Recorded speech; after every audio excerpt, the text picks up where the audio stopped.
interview you about the school culture standards at your school. We've been told we'll be interviewing you as a school teacher. So here are the questions now. How do you define culture as a teacher? It's actually difficult to define when in terms of teachers because there are lots of workloads, and also most especially when you are when you are in school that has lots of workers, right? And then dili man good nimo and there is always a division, no, sa teachers. So when it comes to that, siguro in terms of individualism, na in through individual, you have to work together with them, with your colleagues. And in terms of group, maybe culture, in the terms of cooperation. And then in terms of as a whole, well, I will define culture as a family. So next one. How do you shape school culture as a teacher? School culture as a teacher, in terms of my work, Yes. or I will define it as individual.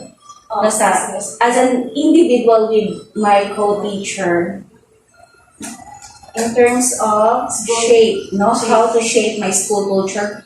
Well, as an individual, like I said, you have to work with them. No? So, whatever needs that my co-teacher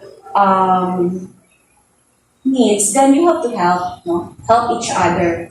And then, in terms of group, you have to cooperate each other, most especially when there is activities, and then there are lots of you have to cooperate in a group, and then most especially and work as a team, no, and then you have to treat each other as a family.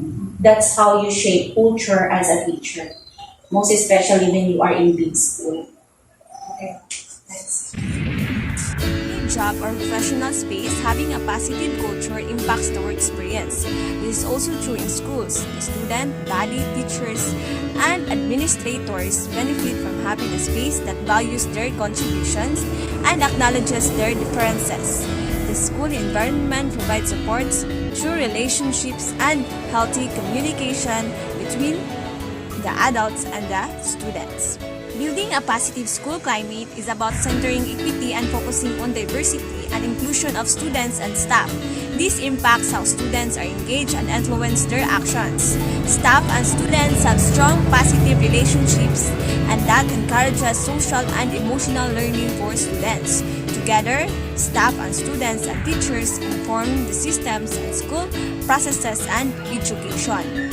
There are goals for a safe and welcoming learning environment for students, and this is promoted by teachers who are also engaged and feel supported.